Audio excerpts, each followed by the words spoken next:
Assalamualaikum warahmatullahi wabarakatuh. Waalaikumsalam warahmatullahi wabarakatuh. Syukur alhamdulillah wa syukurillah la haula wala quwata illa billahil azim. Pada pagi hari ini kita masih diberi nikmat sehat oleh Allah Subhanahu wa taala. Ya, anak-anak kalian sudah makan belum? Sudah makan? Alhamdulillah sudah, Pak. Ya, Alhamdulillah sudah, ini Pak. penting ya. Jadi dibiasakan, apalagi kalian beraktivitas. Jadi kalau perut kosong, penyakit mudah masuk. Oke. Ya baik, sebagai awal ya, saya tanya pada sekretaris untuk hari ini. Ya, yang ada yang tidak hadir, sekretaris silakan. Jumlah siswa 35, Pak. Alhamdulillah hadir semua. Alhamdulillah ya, alhamdulillah hadir semuanya ya. Oke, baik.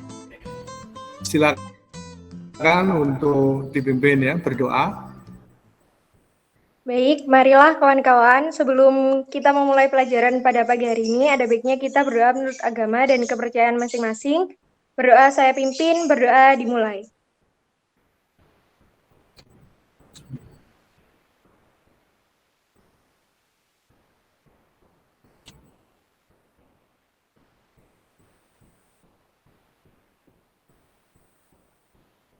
Amin, amin, amin. Tidak ada kata selesai dalam berdoa. Ya. Mudah-mudahan ya, yang kita tadi sudah berdoa ya, di awal pembelajaran ini senantiasa tetap ya dimudahkan, dilancarkan oleh Allah, dan kalian tetap dijadikan sebagai anak-anak sukses berprestasi. Ya, baik. Ya. Kita awali ya, mari anak-anak untuk sejenak ya, semuanya berdiri dengan sikap yang tegap ya, untuk menyanyikan lagu Indonesia Raya. Ya, silakan untuk berdiri.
Pancasila.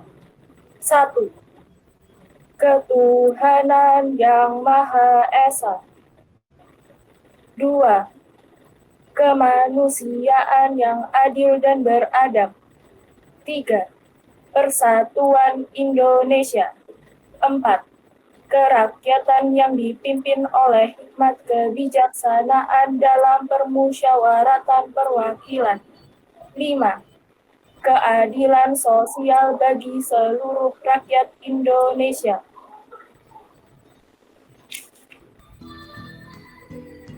Ya, baik anak-anak ya, untuk hari ini sesuai dengan materi bab terakhir ya.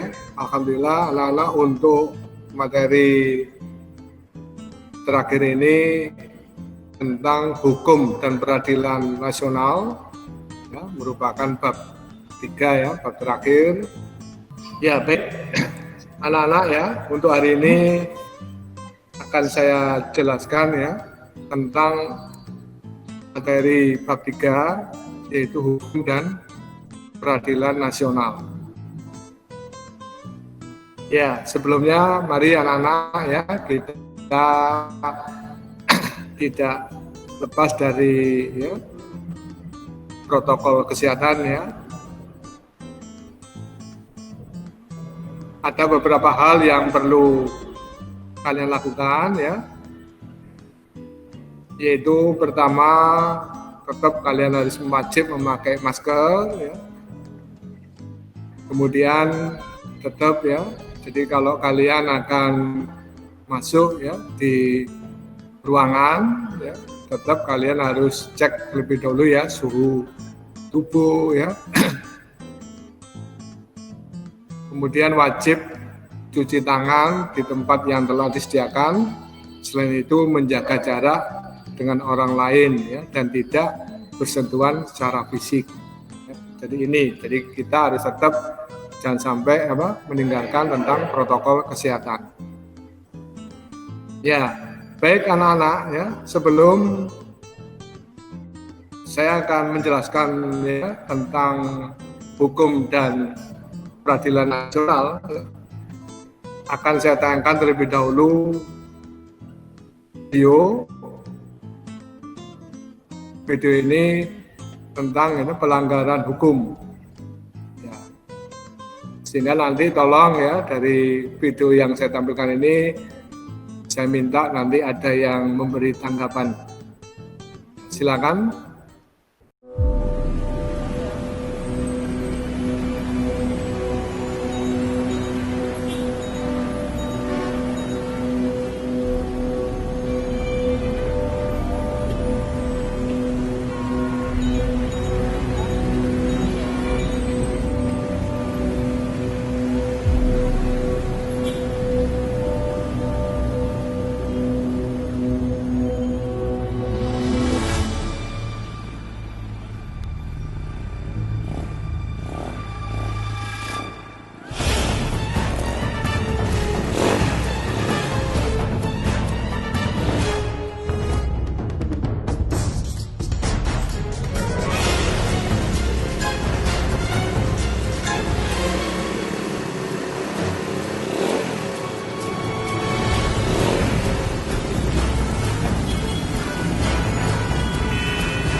Ya, baik anak-anak ya.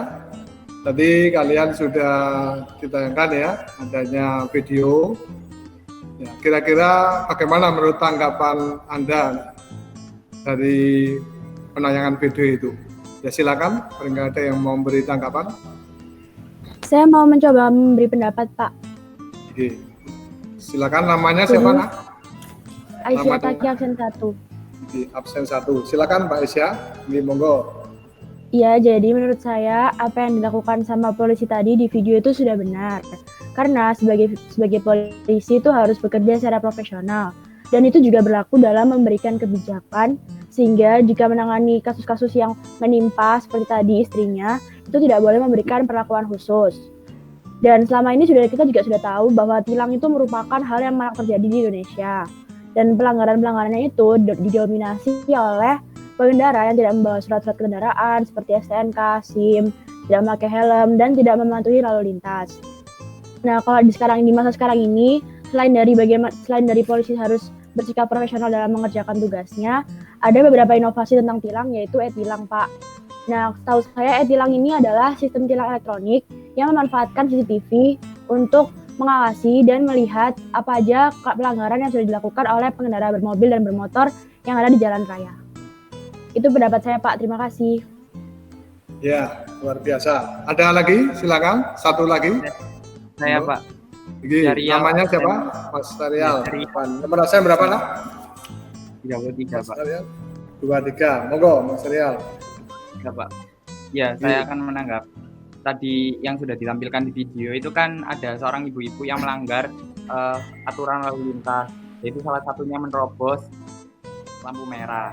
Nah, waktu ditilang sama polisi, ternyata polisinya itu suaminya sendiri. Nah, menurut saya apa yang dilakukan si polisi tadi itu sudah seperti sama yang disampaikan seperti Mbak Aisy, yaitu polisi tadi sudah bersikap tegas, objektif, tidak memandang siapa saja yang untuk dikenakan hukuman, meskipun itu istrinya sendiri. Nah, saya menanggapi untuk dari sisi istri sendiri. Untuk sang istri seharusnya bisa bersifat lebih objektif dan bisa membedakan kehidupan saat dia di rumah dan di luar rumah. Jadi meskipun dia ditilang oleh suaminya sendiri, seharusnya sang istri bisa mengerti apa yang dilakukan suaminya itu tindakan yang benar. Lalu untuk sang istri sendiri juga harusnya tidak perlu ngambek kepada suaminya. Harusnya sang istri tersebut juga bisa mendapatkan pelajaran atas apa yang telah dilakukannya dan tidak mengulangi tindakan yang melanggar aturan lalu lintas, karena tindakan tersebut juga bisa membahayakan dirinya sendiri maupun orang lain. Ya, baik ya. Luar biasa ya, sudah memberikan masukannya untuk pelanggaran hukum ya. Tadi ya saya rasa memang itu hal yang positif ya, lebih-lebih bagi polisi yang tentunya tidak pandang ya bulu, sehingga istrinya sendiri pun ya ditilang ya. Nah, ini sehingga ini menunjukkan bahwa adanya asas keadilan ya dalam hukum ya, tidak memilih ya walaupun itu istri sendiri. Ya, baik, luar biasa anak-anak. Dalam membicarakan sistem hukum dan peradilan Indonesia, mari kita terlebih dahulu ya melihat tentang indikator pembelajaran.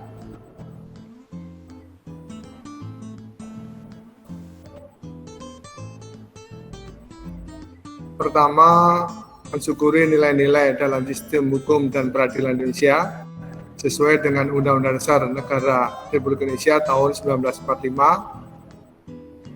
Kedua, menunjukkan sikap disiplin terhadap aturan sebagai cerminan sistem hukum dan peradilan Indonesia. Ketiga, mendeskripsikan sistem hukum dan peradilan Indonesia sesuai dengan Undang-Undang Dasar Negara Republik Indonesia tahun 1945. Kemudian yang keempat, menyaji hasil penalaran tentang sistem hukum dan peradilan Indonesia sesuai dengan Undang-Undang Dasar Negara Republik Indonesia tahun 1945. Ya, selain itu kita lihat ya tujuan pembelajarannya, yaitu melalui proses proses pembelajaran materi sistem hukum dan peradilan Indonesia sesuai dengan ide-ide yang didasarkan pada berbagai sumber belajar secara kelompok, ya, sehingga nanti kalian mampu menganalisis masalah-masalah konseptual yang terwujud dalam sikap kreatif, peduli, dan menghormati terhadap sistem hukum dan peradilan di Indonesia. Ya, selain itu diharapkan juga mampu menyaji hasil penelitian tentang sistem hukum dan peradilan di Indonesia. Ya.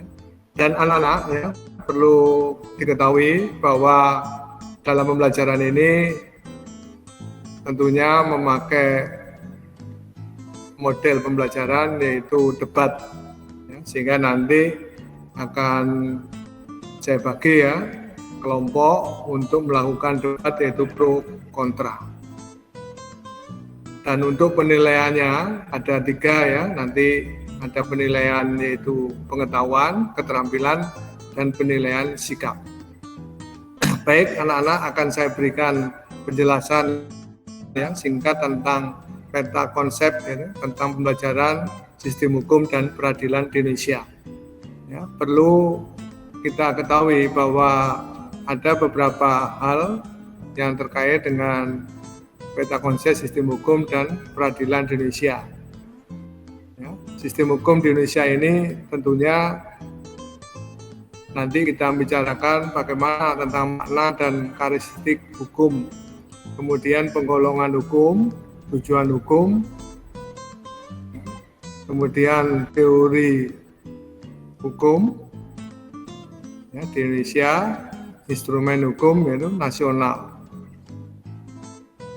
Kemudian juga kita akan membicarakan nantinya mencermati sistem peradilan di Indonesia, ya, yang di sini digambarkan, ya, yaitu tentang makna lembaga peradilan, dasar hukum lembaga peradilan, kualifikasi lembaga peradilan, perangkat lembaga peradilan, kemudian tingkatan lembaga peradilan, peran lembaga peradilan. Selain itu, kita juga pada akhirnya menampilkan sikap yang sesuai dengan hukum. Yang di sini digambarkan, ya, arti penting keberadaan hukum dalam kehidupan sehari-hari. Kemudian sikap kepatuhan warga negara terhadap hukum dan perilaku yang sesuai dengan hukum. Ya. Jadi dari peta konsep ini, anak-anak, saya juga sudah membuatkan PowerPoint, ya.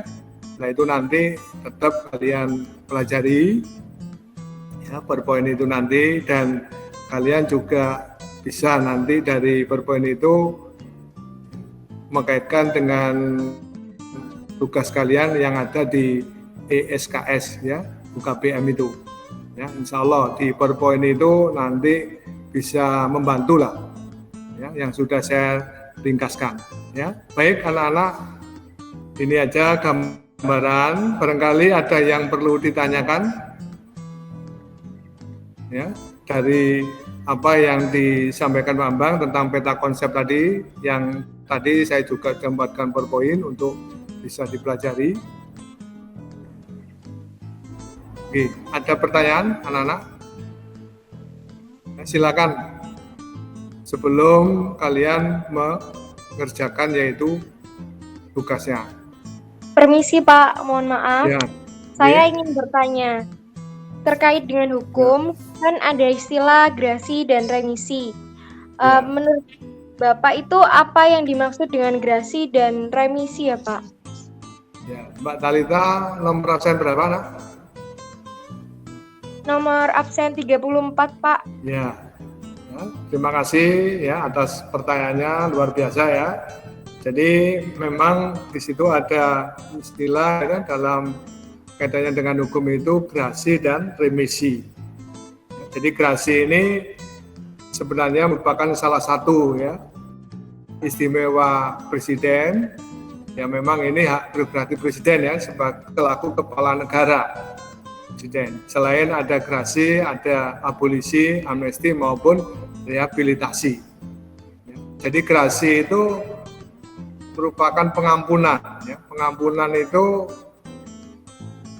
diberikan oleh presiden, ya, diberikan oleh presiden kepada terpidana. Jadi pengampunan itu bisa dalam bentuk penghapusan, ya, atau barangkali juga selain penghapusan itu ya, adanya perubahan hukuman, ya. Nah, itu adalah yang dimaksud dengan gerasi. Jadi pengampunan yang diberikan oleh presiden bisa dalam bentuk penghapusan atau keringanan, ya, nah, atau perubahan. Ya, satu contoh misalnya kalau perubahan itu atau yang sebelumnya dihukum mati, kemudian kalau presiden memberikan gerasi bisa berubah menjadi hukuman seumur hidup. Ya, tetapi dalam pemberian gerasi ini presiden tidak semena-mena. Ya, dia memberi gerasi tetapi harus minta pertimbangan kepada Mahkamah Agung. Ya, itu nah ya. Jadi yang dimaksud gerasi. Kemudian kalau remisi itu adalah pengurangan masa pidana, ya. Jadi pengurangan masa pidana, ya, atau keringanan hukuman, ya, kepada para narapidana, tetapi dengan catatan apa? Yaitu dia berkelakuan baik, ya. Nah, itu ya, biasanya kalau kalian lihat ya, sering ya mendengar pada saat tanggal 17 Agustus atau menjelang hari raya, ya, atau barangkali menjelang hari Natal, ya, banyak terpidana ini yang memperoleh remisi, ya, jadi pengurangan hukuman, tapi dengan catatan selama itu dia harus berkelakuan baik di penjara, ya. Jadi misalnya dia di penjara ini ternyata diberi makanan, ya, biasanya kan itu ya, makanannya itu semua pindang, ternyata diberi pindang satu, kok ada yang nyuri, nah ketahuan sipir, ya, raportnya menjadi ya tidak baik, ya, akhirnya sulit barangkali kalau dia mendapat remisi, ya, atau melakukan tindakan dengan nyabu-nyabu, ya. Jangan dikira di penjara itu tidak ada, ternyata masih ada yang begitu sudah di penjara dia berbuat yang tidak baik juga. Nah itu juga sulit, ya, kalau misalnya mendapat remisi, ya. Gitu nak, ya. Ya. Bagaimana Mbak Talita, sudah bisa diterima untuk penjelasan? Sudah Pak, terima ya, kasih. Sama. Oke. Ya baik, Anda. Saya hanya menjelaskan secara singkat ya tentang peta konsep sehingga kalian nanti bisa melihat ya di PowerPoint yang sudah saya buat. Ini juga nanti bisa kalian kerjakan ya di SKS UKBM yang sudah ditentukan Pak Ambang, ya. Ya, baik anak-anak, sesuai dengan tugas yang diberikan Pak Ambang ya tentang debat ya pro kontra tentang masalah narkoba, ya. Nah, karena itu mari kita dengarkan dulu lagu Surabaya ya, Surabaya. Mari kita hayati bersama-sama. Ya, silakan.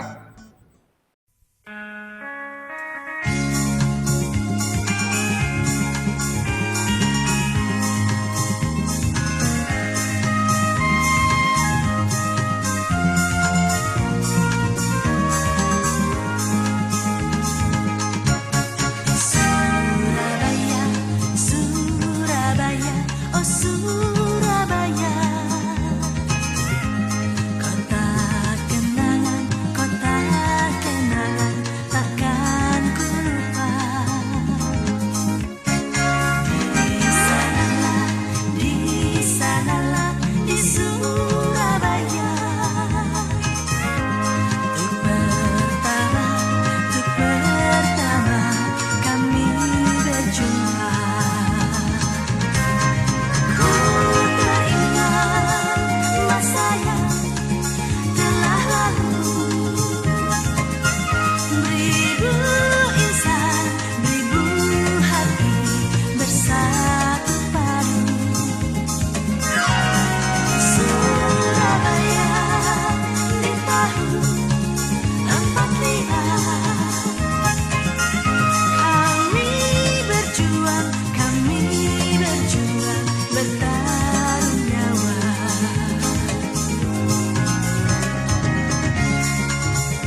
Ya seperti yang sudah saya sampaikan ya.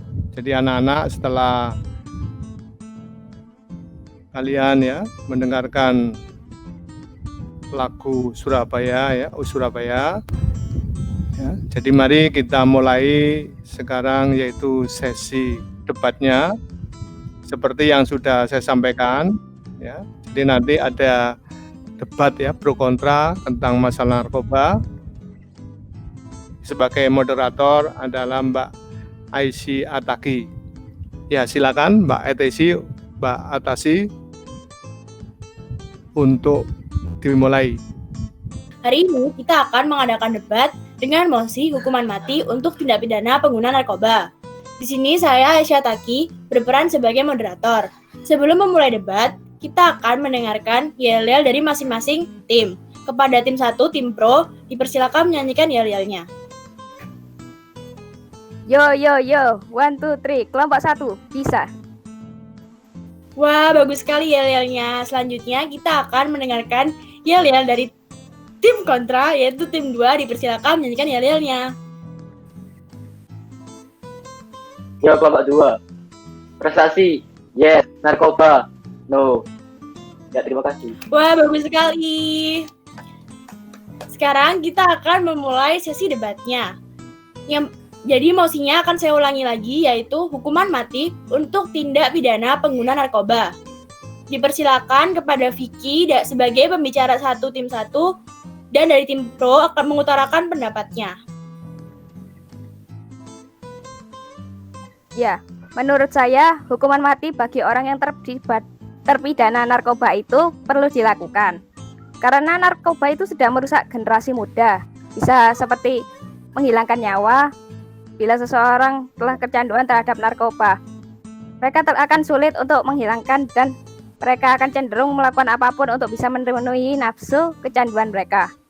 Kemudian, meskipun ini terkesan menyalahi hak asasi manusia, namun perlu kita pertimbangkan bahwa kalau saat ini negara kita itu sedang dalam kondisi krisis atau darurat narkoba. Jika kita biarkan terus, generasi kita bisa jadi lebih rusak lagi daripada sekarang. Dan juga dengan hukuman pidana mati ini, orang-orang akan jadi lebih takut jika ingin menjadi ataupun pencandu narkoba. Ya, terima kasih Demikian dari atas saya. argumennya. Dipersilakan kepada Dava, pembicara 1 tim kontra, untuk menyampaikan argumennya. Oke. Assalamualaikum warahmatullahi wabarakatuh. Terima kasih untuk waktu yang diberikan pada saya. Jadi hukuman mati merupakan suatu bentuk pelanggaran dari hak asasi manusia.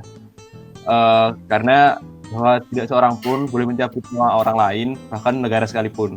Dan bila ditinjau lagi dari laporan BNN setiap tahunnya dari tahun 2009 sampai sekarang, kasus penyalahgunaan narkotika itu terus naik. Jumlah barangnya terus naik, terus pecandunya juga terus naik, hukuman mati terus dijatuhkan. Eksekusi terus dilakukan, tapi kejahatan narkotika tak kunjung turun. Selain bertentangan dengan hak asasi manusia, juga bertentangan dengan sistem hukum modern. Sistem hukum modern adalah sistem hukum yang harus bersikap koreksional atau memperbaiki, bukan untuk balas dendam. Itu dari kelompok saya. Terima kasih. Iya, terima kasih Davna. Dipersilakan kepada Syahrial dari pembicara 2 tim pro untuk menyampaikan argumennya.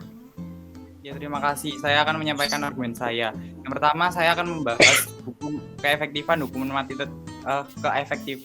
hukuman mati sendiri. Nah, menurut fakta itu dibuktikan bahwa di negara-negara yang menerapkan hukuman mati seperti Arab Saudi itu ini saya ambil datanya dari United Nations Office on Drugs and Crime pada 2012 hanya kejahatan pembunuhan hanya 1/100.000 orang di daerah Uni Emirat Arab yang menerapkan hukuman mati dibandingkan dengan daerah Finlandia yang sebesar 2,2 per 100.000 orang dan Belgia 1,7 per 100.000 orang, sedangkan Rusia 10,2 per 100.000 orang. Nah, dari situ sudah kita lihat keefektifan dari penerapan hukuman mati untuk menekan angka tindak kriminal. Lalu Dava sendiri juga sudah menyampaikan tadi bahwa di Indonesia sendiri hukuman mati itu meningkat Nah, itu berarti menandakan kedaruratan hukuman narkoba. Nah, menurut saya sendiri, hukuman mati yang dijatuhkan di Indonesia itu sebenarnya tidak banyak yang dijatuhkan kepada pelaku kejahatan narkoba, tetapi pelaku pembunuhan berencana. Jadi perlu digarisbawahi di situ. Justru yang diberikan hukuman mati tindak pidana narkoba itu sedikit, sangat sedikit dibandingkan dengan pembunuhan, tindak kejahatan pembunuhan. Nah, karena kesedikitan itu di Indonesia sendiri, penanganan pemberian hukuman kepada narkoba itu menurut saya terkesan masih ringan dibanding kejahatan narkoba itu sendiri. Narkoba itu bisa menyebabkan banyak hal yang merugikan kepada diri sendiri maupun orang lain. Nah, narkoba sendiri juga merenggut hak hidup dari seseorang. Penggunaan narkoba bisa menyebabkan kecanduan, lalu menyebabkan seseorang itu tidak bisa lepas dari kecanduan tersebut, sehingga bisa melakukan apa saja hal-hal yang berdampak buruk bagi dirinya dan orang lain. Lalu dari hukuman mati sendiri yang efektif di negara-negara seperti Arab dan kedaruratan narkoba yang terjadi di Indonesia, menurut saya tidak ada salahnya Indonesia ini menerapkan hukuman mati. Juga hukuman mati kepada pelaku tindak narkoba ini juga tidak menyalahi hukum di Indonesia sendiri. Menurut saya seperti itu. Terima kasih. Ya, terima kasih Syarial atas pendapatnya.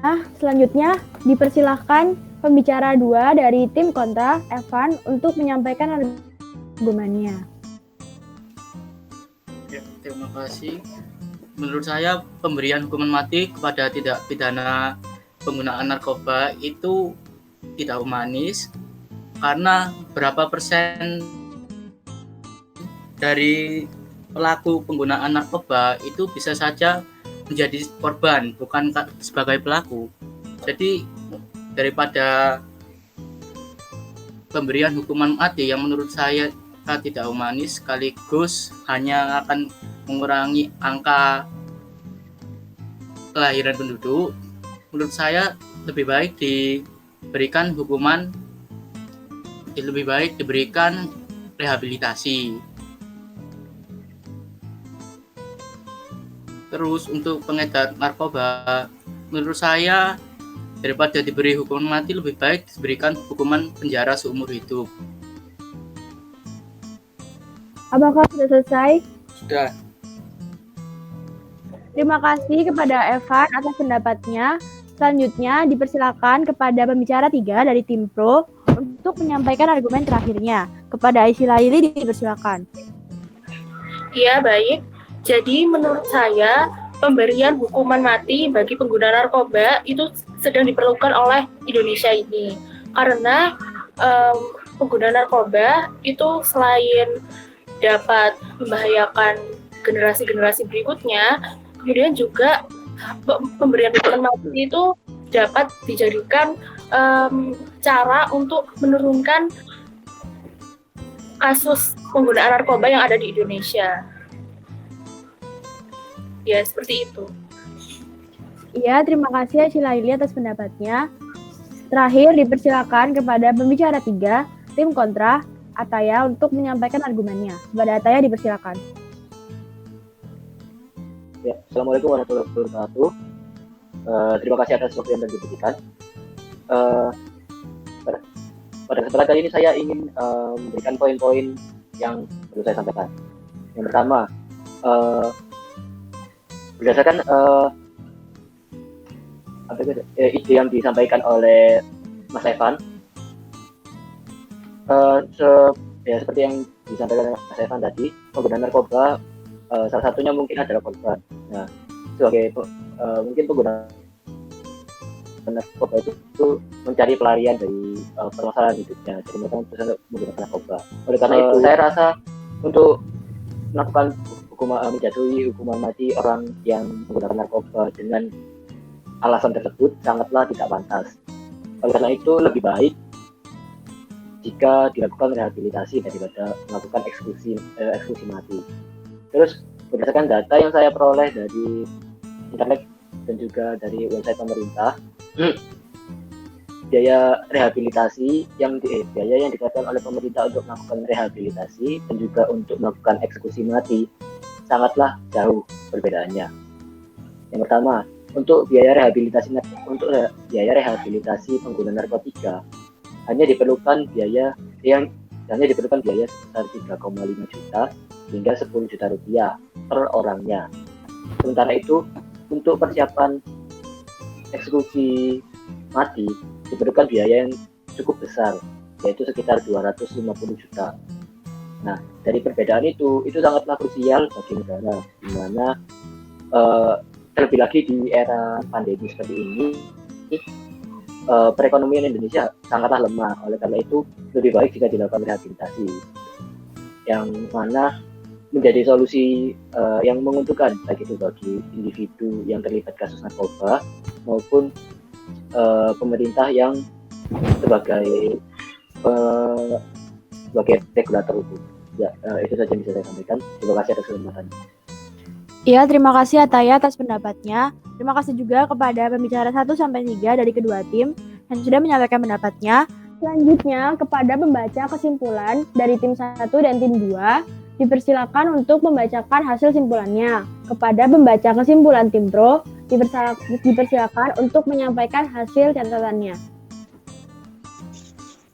Saya Muhammad Rashid Baudin di sini akan menyampaikan simpulan dari pendapat kelompok 1, yaitu pro terhadap hukuman mati dijatuhkan kepada tindak pidana narkoba. Jadi menurut mereka efek narkoba sangat berbahaya dan fatal di negara Indonesia ini. Dan hukuman mati bisa saja menjadi hukuman yang paling efektif untuk meredakan tindak pidana narkoba. Terima kasih. Ya, terima kasih atas simpulannya. Selanjutnya, kepada pembaca simpulan tim kontra, dipersilakan untuk membacakan hasil catatannya. Baik, terima kasih. Saya Tauta Salma, nomor absen 34, akan menyampaikan hasil simpulan saya. Jadi setelah debat berlangsung, dapat disimpulkan bahwa kelompok 2 atau kontra dengan mosi pemberian hukuman mati pada tindak pidana pengguna narkoba dengan alasan yang pertama, pelanggaran HAM. Lalu yang kedua, bertentangan dengan sistem modern, yaitu sistem yang koreksional. Lalu yang ketiga, tidak humanis karena beberapa persen pengguna hanya menjadi korban saja. Yang keempat, yaitu lebih baik diberikan rehabilitasi saja. Dan yang kelima, biaya rehabilitasi lebih terjangkau dibanding biaya eksekusi mati. Terima kasih. Ya, terima kasih atas simpulannya. Setelah ini, kita akan mendengarkan pendapat dari Pak Bambang atas debat yang sudah kita lakukan barusan. Kepada Pak Bambang, dipersilakan. Alhamdulillah, luar biasa anak-anak baik dari kelompok debat pro maupun kontra sudah menyampaikan pendapatnya terkait dengan masalah itu narkoba. Kalau kita berbicara masalah narkoba, berdasarkan data yang disinyalir ya, atau yang diambil dari BNN, Badan Narkotika Nasional, dinyatakan bahwa tahun 2020 ini ada peningkatan, yaitu dari 24 sampai 28%, yaitu remaja melakukan atau penyalahgunaan yaitu narkoba. Ini cukup memprihatinkan ya anak-anak. Dengan adanya penyalahgunaan itu yang pasti tentunya akan berdampak pada kesehatan. Yang pasti yaitu akan menimbulkan kerusakan ya, jaringan-jaringan sel otak maupun juga jaringan tubuh yang lain. Naudzubillah min dzalik. Karena itu, dalam hal ini pemerintah tidak segan-segan ya, juga melakukan yaitu pencegahan, tidak hanya pencegahan ya, termasuk penindakan-penindakan tegas, di mana juga bekerja sama dengan aparat yaitu penegak hukum, sehingga sampai Bapak Presiden kita yaitu Bapak Jokowi menyampaikan kepada para aparat penegak hukum, tentunya harus berani dan bertindak tegas di dalam menghadapi, ya, lebih-lebih tidak hanya pengedar narkoba, bahkan sampai bandar narkoba. Nah, bila perlu memang kalau sudah melakukan kejahatan di tingkat yang lebih tinggi, ya seperti baru-baru ini ya, kita juga cukup prihatin ya, seperti yang terjadi di daerah Sumatera Utara ya, ada yang ketangkap yaitu dia membawa sabu-sabu ya atau narkoba itu sampai 32 kilo. Saya tidak dapat bayangkan ya, padahal hukuman di Indonesia ini sebenarnya juga sudah ditentukan ya. Nah, salah satunya adalah kalau kejahatannya itu sudah tingkat tinggi ya, nah itu adalah hukuman mati. Karena itu apa yang disampaikan oleh Presiden kita Bapak Jokowi ya, tentunya Bapak Jokowi ini juga tidak main-main ya, karena masalah narkoba ini terus ya, terjadi di Indonesia, sehingga aparat penegak hukum pun harus tegas untuk bertindak. Nah, karena itu anak-anakku, apa yang harus kalian lakukan dalam hal ini supaya kalian akan ya terselamatkan dari adanya bahaya-bahaya narkotik. Pertama, kalian tetap ya harus selektif dalam bergaul. Ya. Jadi memilihlah teman yang tentunya teman itu memiliki sikap-sikap yang positif. Tetapi kalau ada teman kalian tidak baik, ya segera diingatkan. Ini ya, jangan diam, tidak boleh ya, diingatkan. Ya. Nah, kalau diingatkan dia tidak baik, ya sudah kalian tinggal daripada kalian terjerumus. Yang kedua, kalian salurkan ya hobi ya, bakat ya, minat kalian yaitu dengan secara positif. Nah, itu. Jadi kalau misalnya di rumah ya tidak hanya belajar, nah kalau bisa itu juga kalian perlu ya. Misalnya kalau kalian punya hobi misalnya sepak bola ya, atau barangkali renang, lah itu salurkan. Itu adalah hal-hal yang bersifat positif. Nah, yang ketiga, ya, jangan melawan ya nasihat orang tua. Nah, ini saya ingatkan, ya.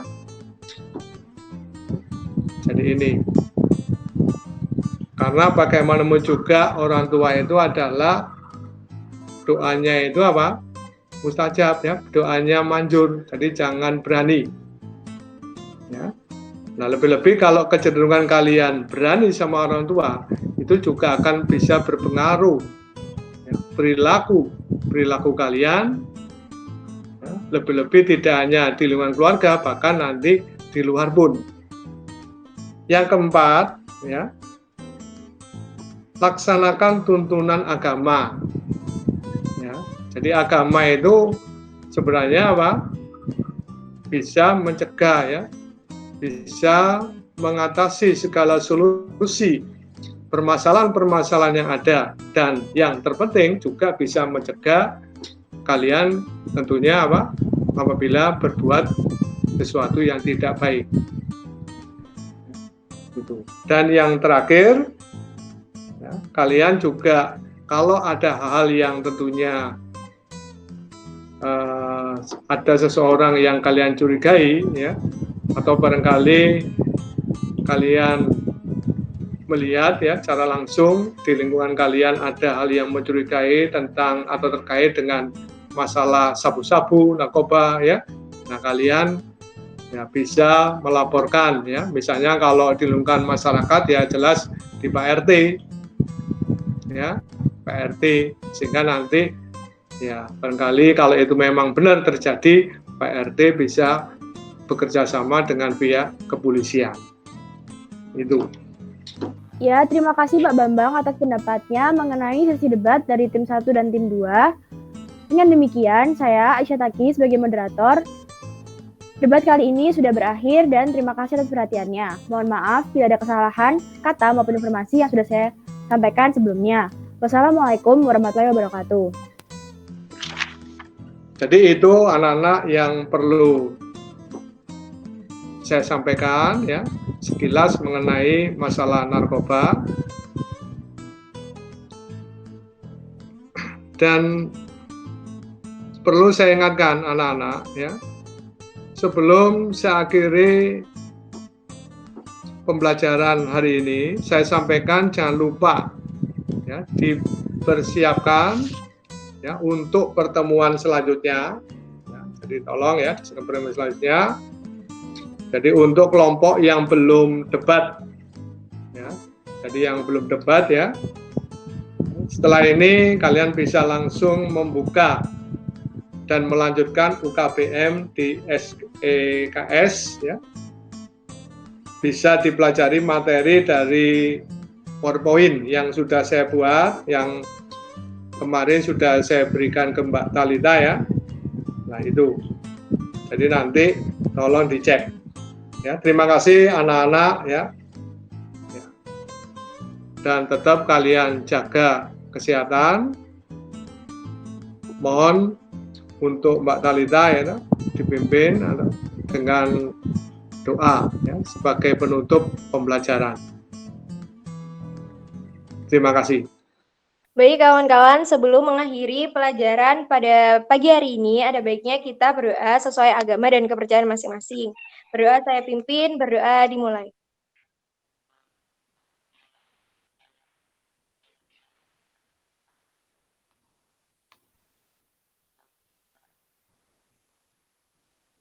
Amin, amin, amin. Tadi kata selesai dalam berdoa. Ya, anak-anak, sebelumnya Pak Bambang mohon maaf ya, barangkali ada hal yang kurang berkenan, dan anak-anak tetap di rumah ya, jaga kesehatan, jangan lupa ya, makan itu penting ya. Sering kadang-kadang anak-anak beraktivitas, berpikir tapi perut kosong, makanya lupa itu bisa berakibat fatal ya. Nah, karena itu tetap Pak Bambang pesan jaga kesehatan anak-anak, dan saya ingatkan tetap ya senantiasa jangan melupakan ibadah dan berbaktilah kepada orang tua. Insya Allah kalau kalian lakukan ya senantiasa dengan berbakti pada Allah dengan melakukan sholat dan berbakti pada orang tua, insya Allah kalian akan dilancarkan, dimudahkan, dan selalu nantinya berprestasi. Ya, demikian anak-anak, saya akhiri. Wassalamualaikum warahmatullahi wabarakatuh.